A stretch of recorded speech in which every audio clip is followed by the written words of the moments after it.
Kita tidak boleh menganggap kitab-kitab kecil itu kecil. Ini ta'adduban.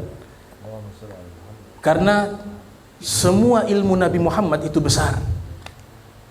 Semua ilmunya Nabi Muhammad SAW itu besar.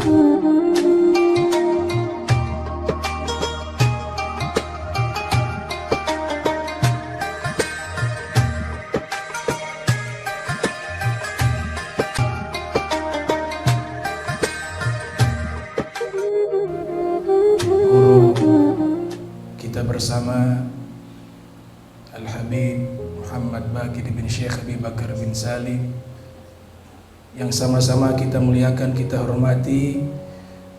Guru kita bersama Al-Habib Syafiq ibn Syekh Abi Bakar bin Salim. Semoga kedua guru kita ini diberikan panjang umur, sehat walafiat, diluaskan rizkinya zahiran wa batinan, hisian wa ma'nawiyan, bijahin nabi wa alin nabi. Al-Fatihah. Bismillahirrahmanirrahim. Alhamdulillahirabbil alamin arrahmanirrahim maliki yaumiddin. Iyyaka na'budu wa iyyaka nasta'in shiratal mustaqim shiratal ladzina an'amta 'alaihim. Tadi di Sango, beliau Al-Habib Syafiq mengkhatamkan kitab Al-Habib Umar bin Muhammad bin Salim bin Hafiz berjudul Khuluquna, ya, akhlak kami. Ya, beginilah para habaib. Kalau kita perhatikan kitab-kitabnya ini 20 lembar. Ya. Jarang punya habaib itu 9 jilid, 10 jilid. Rata-rata yang paling banyak yang saya tahu itu ada syarah Ratib Al-Attas Al-Qirtas itu 2 jilid, ada yang 3 jilid, kitab-kitab lain. Tapi yang jarang 20 jilid, 30 jilid, ya, kitab-kitab ulama Syam itu ada yang 49 jilid.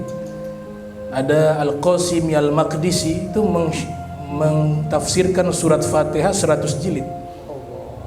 Surat Fatihah ditafsirkan 100 jilid. Tarikh Dimashq 40 jilid lebih. Tajul Arus min Jawahiril Qamus 40 jilid. As-Sunanul Kubra 11 jilid. Tapi kalau habaib lihat 20 lembar. Ya. Ada ulama India mensyarahi kitab Al-Muwatta. Padahal beliau ini mazhab Hanafi, tapi mensyarahi kitab induknya mazhab Maliki. Namanya Muhammad Zakaria Al-Kandahlawi. 18 jilid, tapi beri judul apa? Aujazul Masalik ilal Muwatta li Ibni Malik.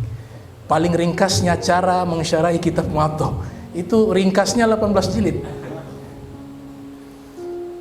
Kenapa ulama-ulama dari golongan Ali Ba'alwi, dari golongan para habaib, kitabnya ringkas-ringkas? Karena yang mereka ambil intisari dari kitab yang tebal-tebal. Sehingga dikatakan oleh ulama Mesir bernama Syekh Dr. Usama Azhari, ia mengatakan kitabnya Al-Habib Abdurrahman Bil-Fiqih, ya, yang diberikan julukan Allamatud Dunya, ulama yang paling alim sedunia di zaman tersebut, murid daripada Al-Habib Abdullah bin Alwi bin Muhammad Al-Haddad. Beliau mengarang kitab berjudul Fathul Basairil Ikhwan bi Syarhi Dawairil Islam wal Iman wal Ihsan wal Irfan. Itu semua ajaran agama Islam, baik dari aqidatan wa ibadatan wa tazkiyatan, semuanya ada di dalam kitab yang hanya beberapa lembar saja. Itu dipelajari oleh para doktor-doktor Al-Azhar yang sudah 10 tahun mau lulus, S1 4 tahun, S2 2 tahun, S3-nya takhasus dengan kitab tersebut 10 tahun. Kitab utama oleh para ulama-ulama besar Al-Azhar disebut kitab Dawair, kitab daerah-daerah. Makanya daerah bahasa Arab, daeratun. Jadi dikatakan ulama yang alim ada 2, kata Syekh Usama Azhari. ada pembahasan masalah singkat tapi dijelaskan berjilid-jilid. Itu menunjukkan luasnya keilmuannya, wawasannya. Tapi ada yang lebih hebat lagi, yang berjilid-jilid dibahas jadi 10 lembar, 20 lembar, itu jauh lebih hebat. Kenapa? Karena tentu dia lebih paham seluruh kitab tersebut, sehingga dia mengambil intisarinya. Itu yang disebut dengan zubdah. Nah, memang dikatakan kita tidak boleh menganggap kitab-kitab kecil itu kecil. Ini ta'adduban. Karena semua ilmu Nabi Muhammad itu besar. Semua ilmunya Nabi Muhammad SAW itu besar. Sehingga dikatakan oleh ulama, latifatun sagiratun fil hajmi lakinnaha kabiratun fil ilmi. Bentuknya kecil tapi ilmunya sangat besar. Itulah kitab-kitab para habaib yang singkat-singkat, yang ringkas-ringkas. Ada satu kitab yang dikatakan oleh para ulama, Imam Mahdi nanti rauha baca kitab tersebut. Nama kitabnya Ar-Risalatul Jami'ah, risalah ensiklopedia.